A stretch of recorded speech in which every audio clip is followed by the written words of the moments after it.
안녕하세요, 아저씨스타입니다. 2014년 10월 1일 시행된 단통법이 정확히 9년 9개월 만에 지독한 역사의 마지막을 앞두고 있습니다. 순기능이 아예 없진 않았지만 부작용만 가득 남기고 지독했던 악법이 드디어 종료됩니다. 모두에게 차별을 없앤다는 명목으로 생겼으나 이 통사의 담합으로 모두가 비싸게 사는 결과를 만들었고, 통신사는 매년 최대 영업이익을 신고해가며 배를 불려갔으며 은밀하고 저렴하게 판매하는 휴대폰 성지들이 생기게 되었고, 저렴하게 판매하는 업체들을 잡아내는 신고 포상제, 폰파라치 제도 역시 꽤 오랫동안 유지되었습니다.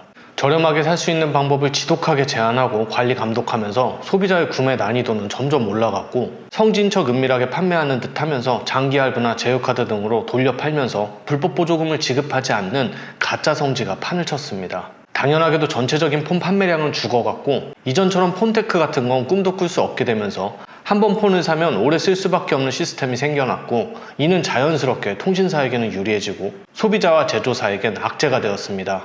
이에 굴지의 스마트폰 제조 회사 중 하나였던 LG는 스마트폰 사업을 접게 되었습니다. 물론 아쉽긴 하지만 제 개인적인 소견으로는 단통법에 찬성했던 유일한 제조사였기 때문에 자기 발에 자기가 넘어졌다고 생각을 하고 있습니다. 여기에 세계 최초의 가짜 5G를 대한민국이 시작하게 되었고, 6만원대 후반이었던 데이터 무제한 통신비 기준은 8만원, 9만원, 10만원을 넘어 이제 11만원 수준으로 가입자를 유치하고 있습니다. 제가 6년 전 유튜브를 처음 할 때가 기억납니다. 손님과의 작은 분쟁 때문에 아무리 싸게 줘도 알아먹지도 못한다면 차라리 알 수 있게끔 매뉴얼이나 만들어주자 라는 생각에 핸드폰 싸게 파는 방법을 시작으로 유튜브를 시작했습니다. 얼마간의 영상 후 알뜰폰을 다뤘습니다. 당시에 우리나라 알뜰폰 가입자는 80만 수준이었는데, 그때 당시는 알뜰폰이기보단 별정통신이라는 이름으로 생소한 통신사로 저렴하게 준다면서 손님을 호갱치는 형태로 악용되었기에 웬만한 사람들에겐 정말 극악의 이미지가 있었습니다. 당시 통신 관계자들은 기기 변경 조건이 나쁘기 때문에 번호 이동을 생성하는 수단으로 알뜰폰 유심을 15일간만 걸쳐가는 용도로 자주 활용하고 있었고, 저와 제 지인들은 아예 알뜰 유심을 별도로 가입해서 저렴하게 잘 쓰고 있었고, 유튜브를 시작한 김에 많은 분들에게 알뜰폰도 알리기 시작하였습니다. 아마 유튜브판에 알뜰 유심을 본격적으로 알린 최초가 제가 아닐까라는 작은 자부심이 있습니다. 수많은 분들이 알뜰 유심을 개통하기 시작하고 이후 자급제 폰도 구매하기 시작하였습니다. 어차피 5G는 잘 터지지도 않고 LTE랑 별 차이도 없는데 요금만 비싸고 핸드폰 성지라 그러면서 잘 모르는 사람들에게 더 사기치는 판국에 자급제 플러스 알뜰폰은 중간은 간다 정도가 아닌 최상위권 수준에 있는 통신 활용이라는 게 점점 퍼지게 되고, 이제 모든 사람의 기준은 자급제 플러스 알뜰폰보다 좋은가 나쁜가, 이게 통신의 기준이 되었습니다. 이제 1,500만이라는 회선이 알뜰폰을 사용하게 되고, 통신사에서도 고민이 많아졌고, 정치권에서도 단통법 폐지를 공약으로 들이밀기 시작하면서 지겹도록 이어졌던 법이 드디어 없어지게 되었습니다. 이제 7월 22일 단통법 폐지가 시행되는 첫날입니다. 이제 누구나 쉽게 핸드폰을 싸게 살 수 있을까요? 난이도가 낮아진 것은 사실입니다. 하지만 모르는 사람은 절대 싸게 살 수가 없습니다. 단 몇 마디만 나눠보면 이 사람은 호갱이다, 아니다가 바로 감지됩니다. 당연한 제휴카드 할인이나 선택약정 공시지원 할인, 결합 할인 등을 내가 특별히 해주는 할인인 것처럼 몇 마디만 포장하면 돈 한 푼 빼주지도 않고 수많은 마진을 남길 수 있는 게 휴대폰 바닥입니다. 그 많은 마진을 얼만큼 쉐어해주는지, 내 계약서, 명세서에 수납 처리가 됐는지 안 됐는지 확인을 하고, 개통이 다 되면 계약대로 개통이 됐는지 확인만 해도 되는데 그것을 못하는 일반인이 수도 없이 널려 있습니다. 하지만 단통법 폐지로 고무적인 건 그래도 어느 정도 지식이 있는 사람들에게 부탁을 한다면, 이젠 예전처럼 은밀하게 감춰가면서 판매하는 것은 아니기 때문에 조금만 알아보고 도움을 받는다면 분명 저렴하게 구매하실 수 있습니다. 하지만 장점이 있다면 단점도 있겠죠. 통신사는 바보가 아닙니다. 이제 판매자가 자유롭게 쉐어해주는 지원금 전체가 위약금으로 사로잡혀서 꼼짝없이 2년간 통신사에 잡혀 살아야 되고, 통신사 보험은 필수가 되었습니다.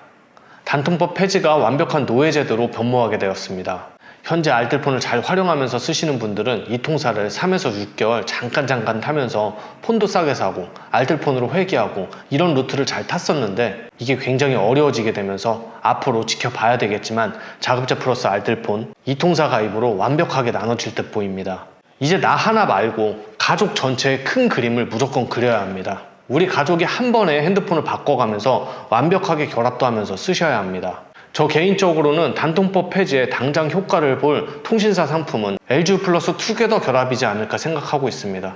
KT 프리미엄 가족 결합은 가족 구성원 한 명이 희생을 해야 한다는 점이 큰 에러이기 때문에 보완을 해야 하지 않나 싶고, SK텔레콤도 이 묶음 단위의 폰 개통 문화가 정착이 된다면 장기 가입자가 아닌 단기 가입자에게도 고가요금제 대폭 할인에 결합 형태를 신설하지 않는다면 꽤 어렵지 않을까 보고 있습니다. 알뜰폰 이통사 치고 빠지기가 어려워지면서 단순히 한 기종에 정책을 쏟아준다는 것은 이제 메리트가 없어질 것입니다.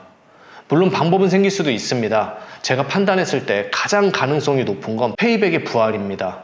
하지만 이 페이백을 제한하기 위해 무조건 최소 10만원 이상의 수납 처리는 필수라는 조건이 붙는다던가, 어찌됐든 페이백으로 현금을 준다는 것은 세금 관계가 대두되기 때문에 지원금의 15%에서 20% 이상 소비자가 차감을 하고 받아야 하는 부분이라 힘이 많이 약해질 가능성이 매우 큽니다. 저는 그동안 알뜰폰 자급제 위주로 통신시장을 이끌어 왔고, 지금까지는 그게 100점짜리는 아니어도 대다수의 분들이 80점 이상 맞을 수 있는 훌륭하고 쉬운 답안이었기 때문에 그 위주로만 통신 판매를 진행해 왔습니다. 이제 교육과정이 바뀌었습니다. 학력고사가 수능으로 바뀌고 수시라는 제도가 생기면서 누군가는 이 제도들을 활용해 본인의 능력보다 좋은 학교에 입학할 수 있었고, 누군가는 본인의 능력에 못 미치는 학교에 입학했습니다. 새로운 입시 제도가 생기듯 이제 새로운 판이 벌어졌습니다.